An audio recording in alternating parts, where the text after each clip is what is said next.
नमस्कार दोस्तों, स्वागत है आप सभी का ऑनलाइन बोर्ड स्टडी चैनल में। आज का जो टॉपिक है ना वो काफ़ी खतरनाक टॉपिक है और एग्जामिनर जो होता है एग्जामिनर वो अधिकांश प्रश्न इससे डालता है।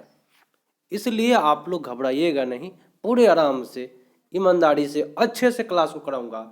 80 प्रश्न ऐसे मैं कराऊंगा, 80 प्रश्न जो भी पूछेगा प्रश्न आपका टकरा जाएगा, एक भी प्रश्न आपका नहीं छूटेगा। यदि आप 80 का प्रश्न 80 देख लेते हैं तो एक भी प्रश्न ऐसा नहीं आएगा जिसे आप करके नहीं आएंगे। एग्जामिनर इससे बहुत डालता है और बच्चे लोग इसको काफ़ी इंटरेस्ट लेकर के पढ़ते हैं।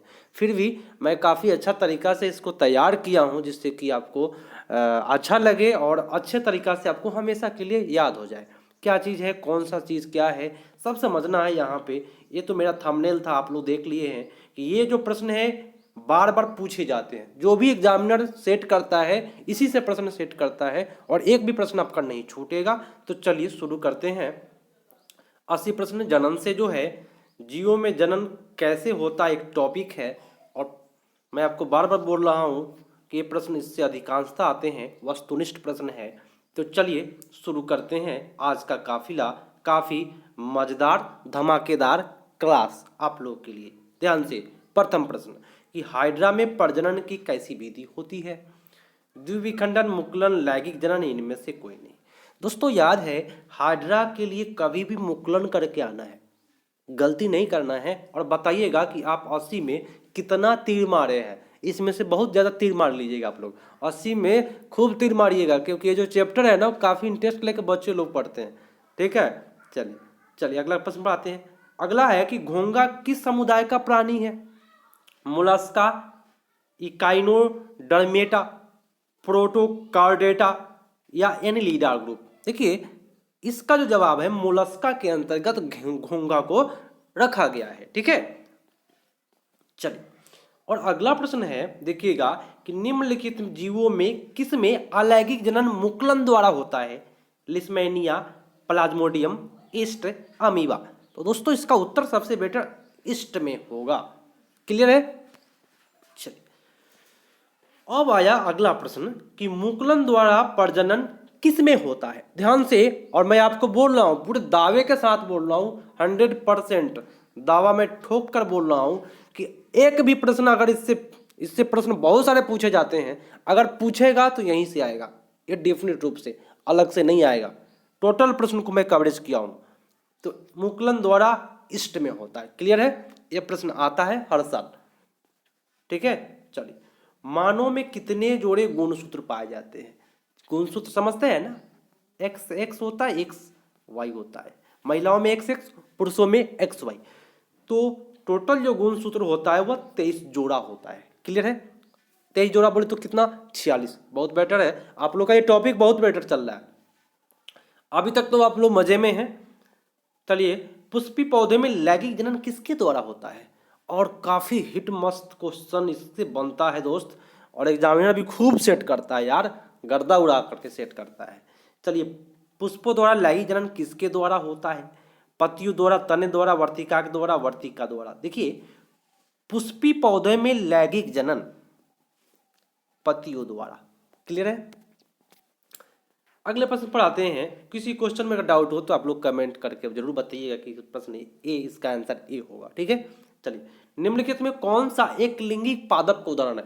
या तो ये फर्स्ट सिटिंग पे पूछेगा, नहीं तो सेकंड सिटिंग में। 100% नोट कर सकते हैं आप लोग, जो मैं बोला हूं उसको ध्यान से कर लीजिए, क्योंकि ये प्रश्न 100% पूछता है। तो एक लिंगी पादप आप लोग उदाहरण बताना है 7 का, कौन सा होगा? एक लिंगी पादप बताए। एक लिंगी पादप अगर पूछे तो इसमें पपीता आप लोग पढ़े होइएगा, वही होता है एक लिंगी पादप, पपीता के अंतर्गत, है ना। अगले प्रश्न पर आते हैं कि नर युग्मक और मादा युग्मक के संलग्न को क्या कहते हैं? नर और मादा के जो संलग्न होते हैं, मेल मिलाप होते हैं, उसको किण्वन, निषेचन, अनुकरण या परागण। तो उसी को, दोनों के संलग्न को निषेचन कहते हैं दोस्तों, नर और मादा के। चलिए पराग कोश में होते हैं। क्या होते हैं? बाह्यदल, अंडाशय, अंडक, पराग, परागकण ना होना चाहिए यहाँ पे, ठीक है, परागकण, परागकण क्या होगा? तो परागकोश में परागकण होते हैं। उत्तर आपका सबसे बेटर डी पर जाएगा। जिन्होंने डी किया उनका सही गया। अब अगला प्रश्न है, क्वेश्चन आपसे पूछा जा रहा है क्या कि अंडाणु निषेचित होता है ना? तो अंडाणु कहाँ पे निषेचित होता है? योनि में, गर्भाशय में, फैलोपियन नलिका में, अंडाशय में। फिगर भी है और फिगर के माध्यम से मैं आपको बताना चाहूंगा कि अंडाणु जो निषेचित होता है वो अंडाशय में होता है। अंडाशय इसी के अंतर्गत पाए जाते हैं और इसमें इस प्रकार से अंडाणु वहां पे निषेचित होते हैं। तो अंडाशय से एक सेकेंड दोस्तों, मैं थोड़ा सा बताता हूं आपको। अंडाणु जो निषेचित होते हैं, एक सेकेंड, इसका आंसर जो होगा अंडाशय से नहीं होगा, क्लियर कीजिए। अंडाणु फैलोपियन नलिका में, कहाँ पे? फैलोपियन नलिका कहाँ पे है? तो फैलोपियन जो नलिका है, यहाँ देख लीजिए, फैलोपियन ट्यूब लिखा हुआ है ना, यहाँ पे है, यहीं पे निषेचित होता है, फैलोपियन ट्यूब में, ठीक है। तो अंडाणु जो निषेचित होते हैं कहाँ पे? फैलोपियन ट्यूब में, बोले तो फैलोपियन नलिका में। उत्तर आपका सी हो जाएगा, ठीक है। और चलिए अगला प्रश्न है, ध्यान से देखिएगा कि शुक्राणु बनता है विडिशन में। शुक्राणु का फिगर ये है, देख सकते हैं आप लोग, मूत्राशय में, गर्भाशय में, अंडाशय में। तो शुक्राणु कभी भी बनता है वह विडिशन में बनता है दोस्तों। ये पुरुषों का पार्ट होते हैं, ठीक है। चलिए आपका उत्तर ए इज द राइट आंसर। अगला प्रश्न है दोस्त, ध्यान से देखना है कि निम्नलिखित में कौन सी जंतु उभयलिंगी है? बोले तो स्त्री पुरुष दोनों का गुण है। तो उभयलिंगी अगर आपसे पूछे तो केचुआ करके आइएगा, घबराइएगा नहीं, ठीक है, उभयलिंगी होता है। अगला है कि कूटपाद किस में पाया जाता है? मैंने आपको फिगर का बना करके बताया था अमीबा का, और यहाँ पे भोजन है तो इसको अमीबा इसको क्या करता है? अंतर्ग्रहण करता है। तो अमीबा में आपका होता है कूटपाद पाया जाता है। फूल में नर प्रजनन अंग होता है पुंकेसर, अंडक, वर्तिका, वतिका। तो पुंकेसर जो होता है वह नर का होता है, सभी को पता है, बहुत बेटर। जिन्होंने ए किया उनका सही किया। और इससे अधिक प्रश्न आते हैं क्योंकि इसमें पादप भी आते हैं और जंतु भी आते हैं, ठीक है। चलिए अगला है कि स्वपरागण निम्नलिखित में किस पौधे में होता है? उभयलिंगी में, एकलिंगी में, आलिंगी में, इनमें सभी। स्वपरागण अगर देखा जाए तो उभयलिंगी में होता है। कहाँ पे होता है? उभयलिंगी में होता है दोस्त। उत्तर आपका A is the right answer. अगला है कि मानव मादा में जनन तंत्र का भाग नहीं है। मादा में, स्त्री में, है ना, जनन तंत्र का भाग नहीं है। अंडाशय तो होता है, गर्भाशय होता है, डिंबवाहिनी होता है, शुक्रवाहिका जो होता है वो पुरुषों में होता है। तो यही भाग नहीं हो गया। आपका उत्तर सी इज द राइट आंसर। थोड़ा सा आंसर ABCD इधर उधर हो गया यहाँ पे। चलिए पुष्पों में निषेचन कहाँ पे होता है? बीजांड के भीतर, भ्रूण कोश के भीतर, भ्रूण कोश के बाहर, इनमें सभी। उत्तर आपका 17 का जो जाएगा वह भ्रूण कोश के भीतर होगा। उत्तर आपका B is the right answer. Next है कि ईस्ट में अलैंगिक जनन की विधि जो होती है, मुकुलन द्वारा, विखंडन द्वारा, अपखंडन द्वारा, द्विविखंडन द्वारा। तो ईस्ट में आपका हो जाएगा मुकुलन के द्वारा, ठीक है। और ये फर्स्ट या सेकंड सिटिंग में 100% आता है प्रश्न, ठीक है। चलिए अगला है कि एक अंडाशय में कितने बीजांड होते हैं? एक, अनेक, तीन, चार, सभी। क्या होगा? इनमें सभी। कुछ कितना भी हो सकता है बीजांड भाई। क्या एक बीज है, उस अगर अंगूर देखा जाए तो उसमें बहुत सारा बीज, अमरूद देखा जाए तो उसमें बहुत सारा बीज, तो कितना भी बीज हो सकता है। हाइड्रा में अलैंगिक जनन की ये फर्स्ट या सेकेंड सिटी में आता है, हाइड्रा या ईस्ट वाला प्रश्न। तो 20 का उत्तर यहाँ पे जो जाएगा वह मुकुलन होता है हाइड्रा में। बहुत बेटर जिन्होंने ये किया। स्पाइरोगाइरा में किस प्रकार का जनन होता है? विखंडन, मुकुलन, अपखंडन, बीजाणु जनन। क्या होगा? अपखंडन, ठीक है। चलिए उत्तर आपका सी पड़ गया। नेक्स्ट है कि चेहरे पर फुंसिया क्यों आती है? देखिएगा कितने लोग जो चेहरा है उस पर फुंसिया आ जाती है, उसको बोलते हैं क्या? पिंपल्स निकलना, तो बैक्टीरिया के कारण नहीं दोस्त, बैक्टीरिया के कारण नहीं होता है। अधिक पसीना के कारण भी नहीं होता है, तो इनमें से कोई नहीं भी नहीं होगा। क्या होगा? अधिक तैलीय त्वचा के कारण, है ना। देखिएगा किसी किसी के चेहरा पर तेल टाइप का जो निकलता है, पर किसी का नहीं। भारत में जितने भी लोग हैं, अधिकांश लोगों के पास चेहरा जो होता है वो तैलीय होता है। जिसके पास अधिक चेहरे से तेल निकलता है उसको पिंपल्स अधिक होते हैं। ठीक है, उत्तर आपका B is the right answer. Clear है? चलिए नेक्स्ट क्वेश्चन है, और इस क्वेश्चन देखिए, ये तो है आपको पुरुष का जनन भाग, और ये है आपका स्त्री का जनन भाग। ठीक है, फिगर आप लोग देख सकते हैं। तो अब आता है प्रश्न, इस पर क्या, ध्यान से सुनिएगा। प्रश्न है कि नर के शीशन समजातीय मादा में क्या पाया जाता है। अब भाई एक क्वेश्चन काफी लोगों को नहीं समझ में आता है। नर के शीशन, शीशन आपका ये है, ठीक है। समजातीय मादा में क्या पाया जाता है, तो मादा में क्या पाया जाता है, तो इसका नाम जो है क्या है, ये है आपका उत्तर सी हो जाएगा, योनि, है ना। उत्तर आपका हो जाएगा C is the right answer. Clear है? चलिए नेक्स्ट क्वेश्चन, जीव जिस प्रक्रम द्वारा अपनी संख्या में वृद्धि करते हैं उसे क्या कहा जाता है। जनन, श्वसन, प्रचलन और उत्तेजनशीलता। तो 24 का जो उत्तर हो जाएगा वो आपका ए हो जाएगा, उसको जनन कहते हैं। ठीक है, वृद्धि करना जनन कहलाता है। चलिए नेक्स्ट क्वेश्चन है दोस्त कि किस प्रकार के जनन में जनक के शरीर से कलिका निकलता है। मुकुलन, अवखंडन, विखंडन, बीजाणुजनन। क्या होगा? मुकुलन में। ठीक है, चलिए अगले प्रश्न पर आते हैं, और यह प्रश्न है कि स्त्रियों में मासिक चक्र, है ना, इसको आप लोग अंग्रेजी में इसको बोलते हैं मासिक चक्र। एक परिपक्व अंडाणु किस दिन अंडाशय से बाहर निकलता है। 28वें दिन, 20वें दिन, 14वें दिन और 30वें दिन।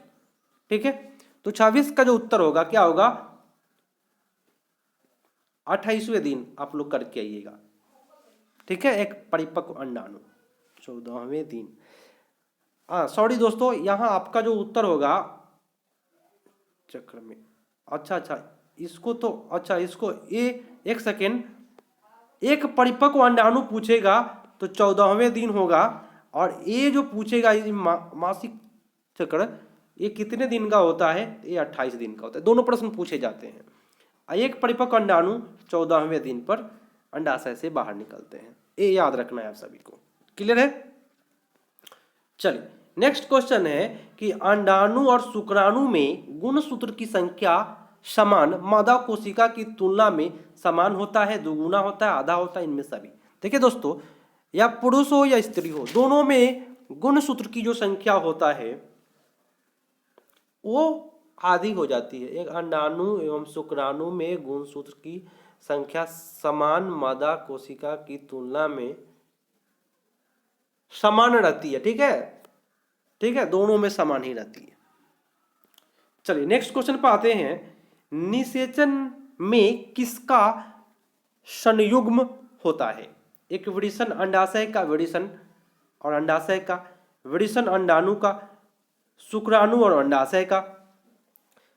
ठीक है, और शुक्राणु और अंडाणु का। देखिए निषेचन कभी भी होता है, माइंड में याद रखना है। तो शुक्राणु इस प्रकार का फिगर होता है, मैं फिगर बना देता हूं। इस प्रकार का फिगर होता है। अंडाणु इस प्रकार का होता है। ठीक है, तो जब ये शुक्राणु इसमें इसके अंतर्गत ज्यों ही प्रवेश करेगा तब देखिए उसको शुक्राणु और अंडाणु के मिलने से ही निषेचन संयुग होता है। ठीक है, तो उत्तर आपका सबसे better D is the right answer. Next question है दोस्त कि 45 वर्ष की महिलाओं में मासिक स्राव बंद हो जाता है, इस अवस्था को क्या कहा जाता है। 45 वर्ष की महिलाओं में, है ना, मासिक स्राव बंद हो जाता है, इस अवस्था को क्या कहते हैं। कीनोपॉज, मीनार्ज, गर्भधारण, प्रसव। तो इसका उत्तर आपका सबसे बेटर क्या होगा, कीनोपॉज बोलते हैं उसको।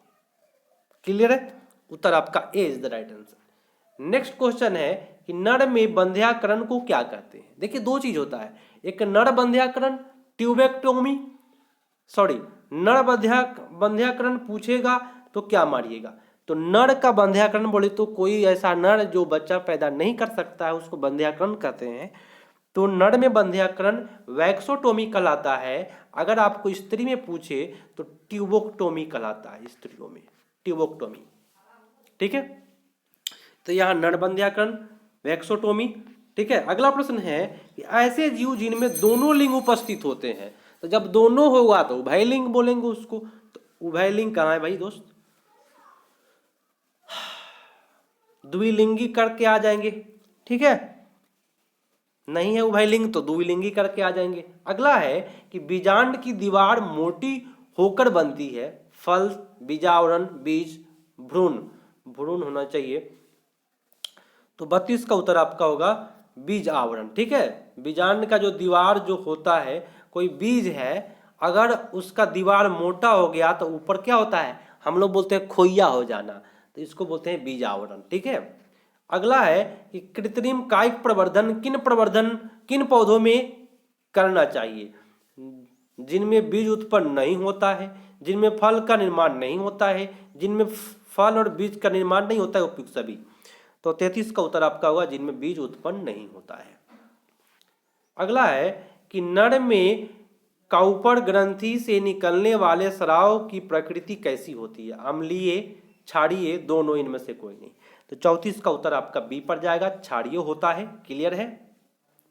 और एक लिंगी पुष्प के सबसे बाहरी पुष्प पत्र को क्या कहते हैं, दलपुंज, पुमंग, जयांग, परागकोश। 35 का उत्तर आपका होगा जयांग बोलते हैं। बाहरी पुष्प पत्र को क्या कहते हैं, जयांग बोलते हैं। अगला है कि लैंगिक जनन में मुख्य कोशिका विभाजन होता है, समसूत्री, असमसूत्री, दोनों, इनमें से, अर्धसूत्री, इनमें से कोई नहीं, दोनों। बताए कौन सा होगा, अर्धसूत्री। ठीक है, चलिए अगला है कि गर्भपात भ्रूण किस अवस्था में सुरक्षित माना जाता है, ब्लास्टूला, अंग निर्माण, परिपक्व, इनमें सभी, क्या होगा। 37 का उत्तर बताएं। चलिए उत्तर आपका होगा ब्लास्टूला। ठीक है, चलिए अगला प्रश्न है कि यहाँ पे अधूरा प्रश्न छूटा हुआ है, आलू में, यहाँ पे क्वेश्चन क्या है,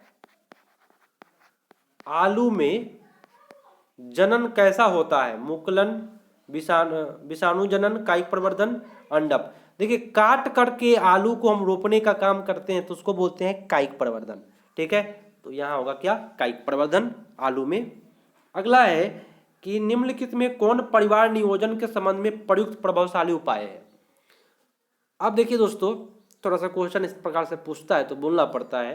फर्स्ट है कंडोम, डायफ्राम, कॉपिटी लूप, इनमें सभी। चलिए, तो ये कॉपिटी लूप एक नया चीज आप लोग देख रहे हैं, क्या चीज होता है मैं आपको फिगर भी बताऊंगा, ये भी आप लोग फिगर बताए जाएंगे आपको, यहाँ पे सब चीज है, मैं बता देता हूँ। तो ये आपका है, ये है आपका कॉपिटी। ठीक है, दोनों का मैं फिगर बता दिया। यहाँ कॉपिटी ये टी आकार का होता है, यहाँ देख सकते हैं। ठीक है, इससे क्या होता है दोस्त, तो परिवार नियोजन संसाधन में प्रयुक्त किया जाता है, जनसंख्या नहीं बढ़े, जनसंख्या नहीं बढ़ने के लिए ये जो उपकरण है इस सब का प्रयोग किया जाता है। ठीक है, अगला प्रश्न है कि किसमें एविमोफिली परागण होता है, खजूर में, नलिका में, भांग में, इनमें सभी। तो 40 का उत्तर जो होगा वो आपका डी पर जाएगा, इनमें सभी। नेक्स्ट है कि द्विविखंडन होता है अमीबा में, परामीशियम में, लिस्मेनिया में, इनमें सभी में। द्विविखंडन अमीबा में होता है दोस्तों, उत्तर आपका ए होगा।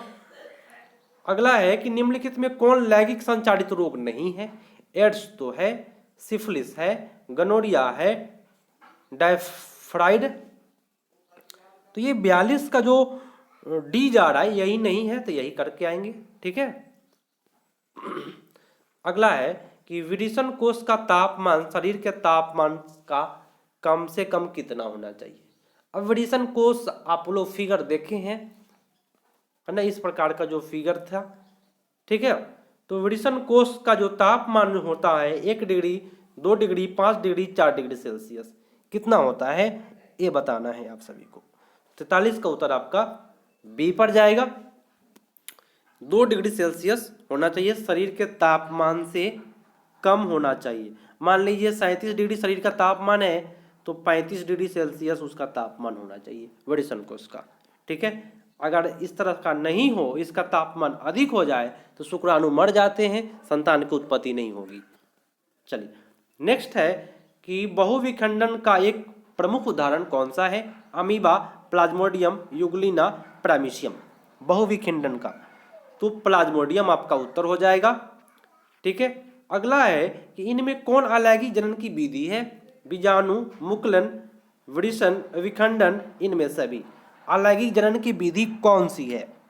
तो उत्तर आपका होगा क्या? मुकुलन। नेक्स्ट है कि मादा में निषेचन कहाँ होता है?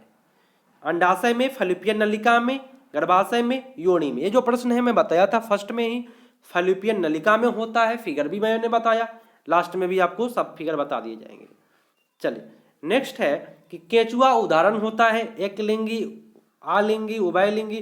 केचुआ में स्त्री पुरुष दोनों का गुण होता है, उभयलिंगी करके आएंगे या द्विलिंगी बोलेंगे। ठीक है, उत्तर आपका सी होगा। नेक्स्ट है कि निम्नलिखित में कौन सा भाग केवल पुरुष जननांग में पाया जाता है? पुरुषों में केवल, तो फैलोपियन नलिका तो स्त्री में होता है, लियो लेबिया माइनोरा ये भी नहीं है, शुक्रवाहिका जो होता है वह केवल पुरुषों में पाए जाते हैं। ठीक है, चलिए अगला है कि पुंकेसर के अग्रभाग को क्या कहते हैं? वर्तिका, वर्तिकाग्र, प्रागकोश, प्रागनली। पुंकेसर के अग्रभाग को हम लोग बोलते हैं वर्तिकाग्र। अगला है कि अलैंगिक जनन समय कौन सा विभाजन होता है? अलैंगिक जनन के समय कौन सा विभाजन होता है बताना है। तो उत्तर आपका होगा ये आपका ए और बी दोनों। नेक्स्ट है गर्भपात की सुरक्षित अवधि कौन सी होती है? देखिए मैं आपको बताऊंगा 3 महीने के भीतर, 5 महीने के भीतर, 4 महीने के भीतर, 6 महीने के भीतर गर्भपात बोलते हैं। देखिए हाँ सॉरी, गर्भपात जो बोलते हैं कि कितने महीने में सुरक्षित मानी जाती है ताकि किसी के शरीर पर साइड इफेक्ट ना हो और गर्भपात सुरक्षित रूप से हो जाए।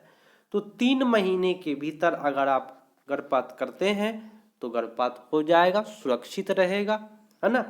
इसके साइड इफेक्ट भी होते हैं लेकिन कम होते हैं, डॉक्टर से सलाह लेकर के ऐसा होता है। चलिए नेक्स्ट क्वेश्चन है कि पक्षियों द्वारा होने वाला परागकण को क्या कहा जाता है? हाइड्रोफिली, एमिनोफिली, एंटीनोफिली, अर्निथोफिली।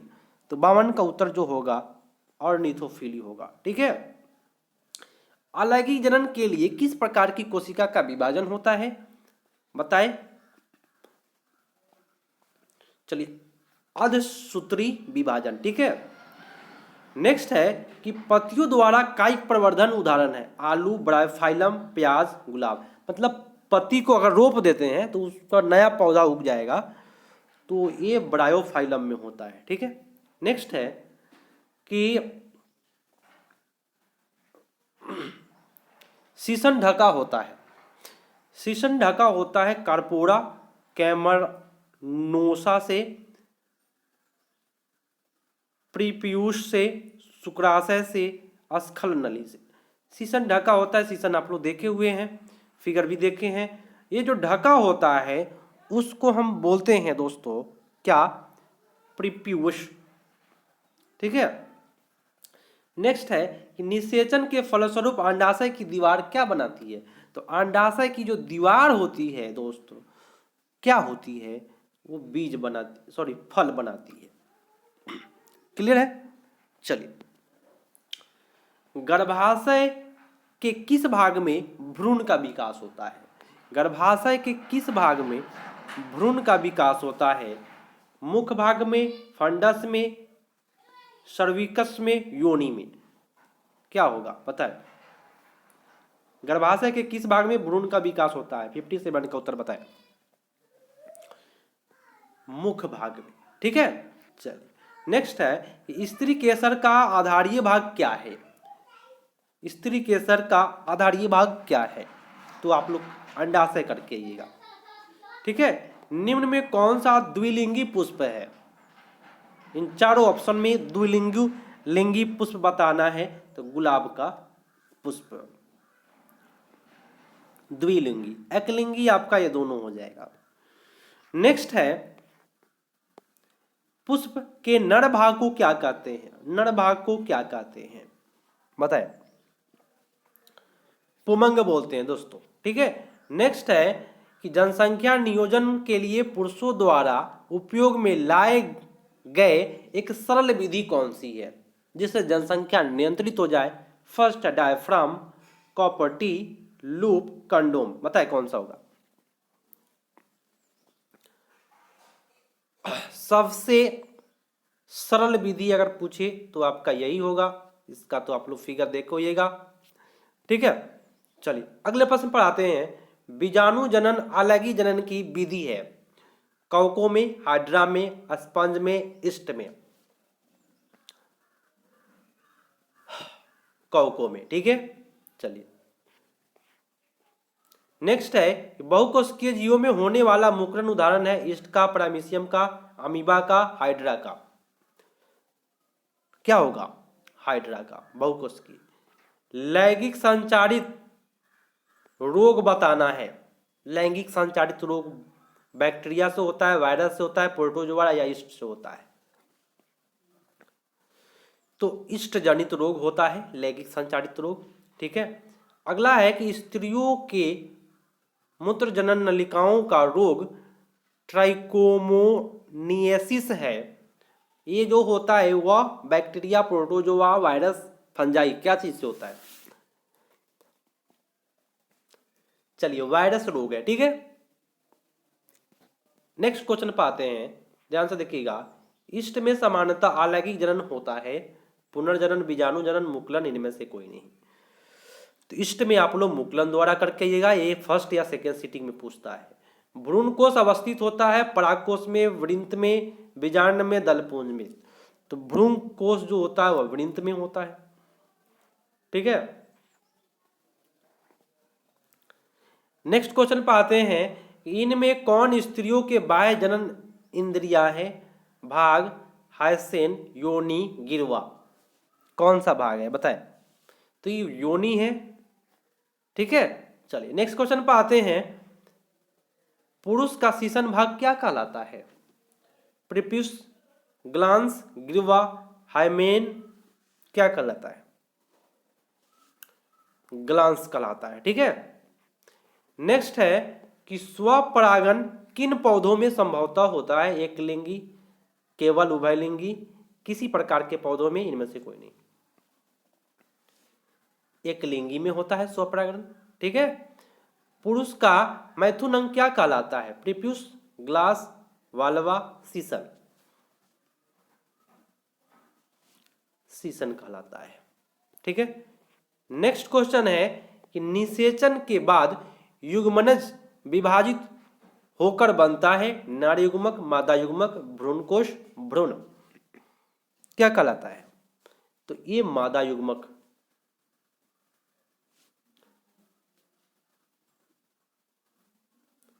तिहत्तर का उत्तर आपका होगा क्या, मादा युग्मक। नेक्स्ट है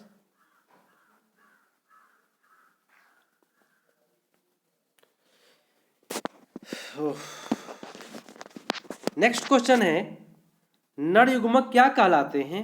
इन चारों ऑप्शन में बताएं नर युग्मक क्या कहलाते हैं। तो नर युग्मक में शुक्राणु कहलाते हैं दोस्त। नेक्स्ट है कि अलैंगिक जनन मुकुलन द्वारा होता है। अमीबा में, ईस्ट में, प्लाज्मोडियम में, लिस्मेनिया में। ईस्ट में होता है। ठीक है, नेक्स्ट है कि निम्नलिखित में कौन मानव मादा जनन तंत्र का भाग नहीं है। मानव मादा जनन तंत्र का भाग कौन सा नहीं है, तो शुक्रवाहिनी नहीं है मादा का, ये पुरुषों का होता है। नेक्स्ट है कि पराग कोष में होते हैं, सभी को पता है पराग कोष में परागकण होते हैं। नेक्स्ट है कि भ्रूण का विकास होता है गर्भाशय में, फैलोपियन नलिका में, नारी के योनि में, गिरवा में। तो भ्रूण का जो विकास होता है आप सभी को पता है वो गर्भाशय में होता है। ठीक है, चलिए प्रोस्टेट ग्लैंड किस में होता है? सभी स्तनियों में, सिर्फ मादा स्तनियों में, सिर्फ नर स्तनियों में, सभी लोगों में? यह होगा सिर्फ नर स्तनियों में प्रोस्टेट ग्लैंड पाए जाते हैं। चलिए नेक्स्ट क्वेश्चन पे आते हैं कि हमारे रोग निरोधक क्षमता सबसे अधिक कौन प्रभावित करता है? Syphilis, gonorrhoea, HIV, hepatitis B. बोले तो रोग निरोधक क्षमता, बोले तो बीमारी से लड़ने की क्षमता खत्म हो जाती है ह्यूमन इम्यूनो वायरस के कारण। HIV टेस्ट होता है अस्पताल में जाने पर, फ्री टेस्ट है, फ्री टेस्ट भी करा सकते हैं आप लोग। नेक्स्ट है कि प्रोस्टेट ग्लैंड का स्राव होता है अम्लीय, क्षारीय, दोनों, इनमें से कोई नहीं। क्या होगा? अम्लीय। नेक्स्ट क्वेश्चन है कि अंडाशय के भीतर पाया जाता है वर्तिका, वर्तिकाग्र, बीजांड, इनमें से कोई नहीं। क्या पाए जाते हैं? तो अंडाशय के भीतर बीजांड पाए जाते हैं। और आज का ये लास्ट प्रश्न है कि पौधे में मादा भाग को क्या कहते हैं? जयांग, पुमंग, दल और पुंकेसर। क्या कहते हैं? जयांग कहते हैं मादा भाग को, पुमंग, दल, पुंकेसर ये सब नहीं होगा। चलिए तो जो भी पार्ट थे वो मैं आपको बताऊं। योनि बोलते इसको, ठीक है। यहाँ फैलिपियन नलिका है, आप देख सकते हैं फैलिपियन ट्यूब, यहाँ पे निषेचन का काम होता है। तो कभी भी क्वेश्चन पूछेगा कि निषेचन कहाँ होता है तो फैलिपियन ट्यूब में होता है। ठीक है, चलिए उसके बाद आप लोग देखिए इस शुक्राणु का निर्माण वृषण में होता है। ठीक है, चलिए तो ये सब जो है, और ये आपका शुक्राणु है, और ये आपका जनसंख्या नियंत्रण के लिए है जो हर दुकान में आपको उपलब्ध है। और ये आपका जनसंख्या नियंत्रण के लिए है स्त्रियों के लिए। ठीक है, तो दो जनसंख्या नियंत्रण आप लोग यहाँ पे, एक पुरुषों के लिए, ये महिलाओं के लिए। तो ये कॉपर्टी बोलते हैं इसको, और इसका आकार टी आकार का होता है जिसके कारण इसको हम कॉपर्टी बोलते हैं। तो आज के लिए इतना ही दोस्त, मिलते हैं अगले पार्ट में। वीडियो को अधिक से अधिक शेयर करें। ये जो चैप्टर है ये आपको पढ़ना है, इसको और डिटेल से आपको पढ़ना है। तो आपको इंटर में साइंस अगर बायो से लेते हैं तो और डिटेल से आपको पढ़ना पड़ेगा, मजबूरी है, इसलिए आपको पढ़ना पड़ जाएगा। ठीक है, चाहे जो भी है क्वेश्चन अधिक से अधिक पूछे जाते हैं, इसलिए मैं जितने भी प्रश्न मैं करा दिया। अगर आपको थोड़ा सा और लगा होगा तो करना क्या है, जो चैप्टर में उसको तो पढ़ना ही पड़ेगा, इसलिए मैं इसको किसी तरह से कराया हूँ। और फिगर के माध्यम से भी कोशिश किया कि दिखाऊं, जिससे कि आपको समझ में अधिक आए कि क्या चीज़ बोला है ना। तो इसमें शब्द अच्छे अच्छे यूज करते हैं जिससे कि खराब ना लगे, पढ़ाई का लैंग्वेज होता है। तो आप लोग इस वीडियो को अधिक से अधिक शेयर करें। मैं पढ़ाई के पर्पज़ से मैं ऐसे तैयार किया हूँ जिससे कि बच्चे लोग अच्छे से इसको याद कर ले, हमेशा के लिए याद रहे। ठीक है, तो मिलते हैं अगले पार्ट में दोस्त, तब तक के लिए धन्यवाद। वीडियो शेयर कीजिएगा, लाइक करके जाइएगा। मिलते हैं अगले पार्ट में। जय हिंद।